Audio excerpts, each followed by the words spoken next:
Could Obama use a natural disaster to claim a third term as president? Recently, there has been a lot of talk about an imminent disaster that could happen. 2 months ago, it was Yellowstone. And just after that, everybody was worried about Mount St. Helens. And then the big news was the epic hurricane season that we would see this summer. And now, all the attention is focused on the Cascadia subduction zone and the threat of a 9.0 earthquake that could affect millions of people along the West Coast.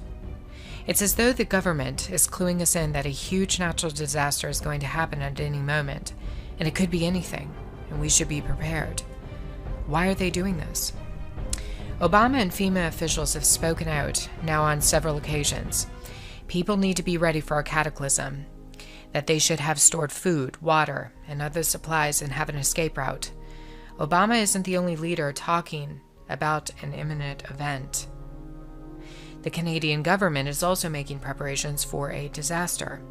British Columbia spent millions of dollars in readiness for a massive earthquake and tsunami. British Columbia's emergency preparedness minister says it's not a matter of whether an earthquake will hit the West Coast or not. It's a matter of when it will hit. Students in Alberta were told last month that they should be prepared for a climate disaster. A somewhat unusual warning to a region located closer to the center of Canada's mainland, not near a body of water. Looking at the U.S.'s West Coast, Washington State Governor Jay Inslee has recently started preparing emergency services in his state. He cites that it's not a matter of if, but when, for the Cascadian earthquake to happen. California has already made preparations in April and May and is participating in a major drill taking place from June 7th through the 10th called Cascadia Rising. This involves the states of Washington, Oregon, and California and is backed by FEMA. It simulates a 9.0 earthquake and the potential for a tsunami. Oregon Governor Kate Brown and California Governor Jerry Brown have both invested heavily in earthquake disaster response and preparation.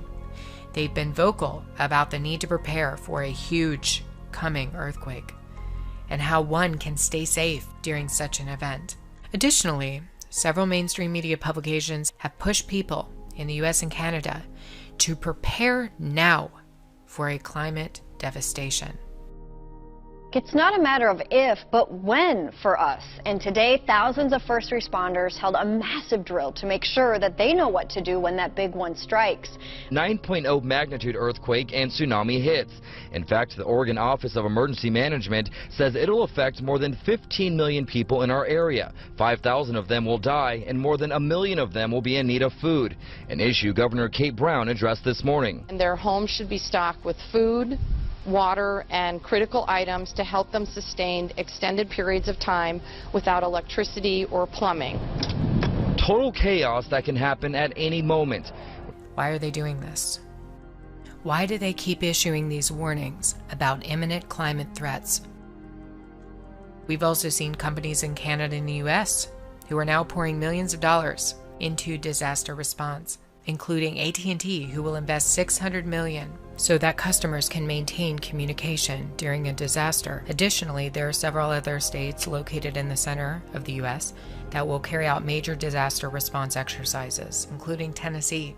According to the article you see on the screen, Tennessee will carry out one of the largest exercises in the history of the state. Is it just me, or does it seem like there's a lot of preparation for a climate cataclysm that is coming, whatever it might be, whether it's Cascadia or a hurricane or something else? Is something going to come this summer, before the election? And if so, could this result in a cancellation by Barack Obama? The answer is yes. In fact, Obama can do it easily with the declaration of martial law. Constitutional rights in America will be suspended in such an instance. It is hard for people in the U.S. to envision what their nation would look like under martial law. Some say it can't be done, but I beg to differ.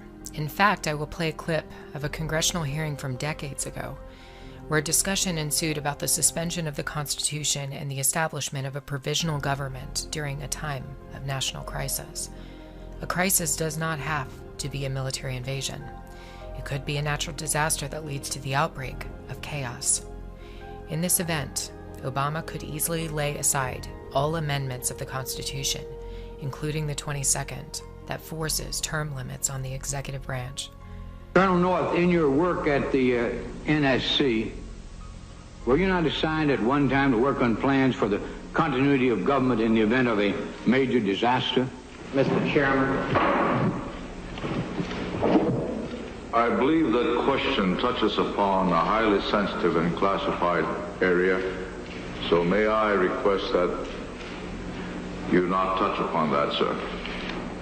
I was particularly concerned, Mr. Chairman, because I read in Miami papers and several others that there had been a plan developed by that same agency, a contingency plan in the event of emergency that would suspend the American Constitution. And I was deeply concerned about it and wondered if that was the area in which he had worked.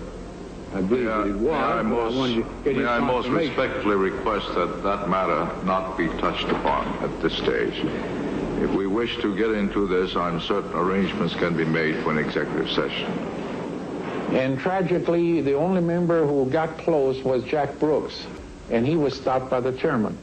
But the truth of the matter is that, yes, you do have those standby provisions, and the plans are there, and the statutory emergency plans are there, whereby you could, in the name of stopping terrorism, apprehend, invoke the military, and arrest Americans and hold them in detention camps.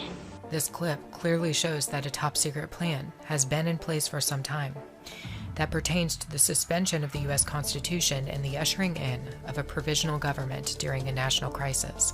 For the naysayers, here is a congressman who was told to shut up when he questioned that such a plan was already in place.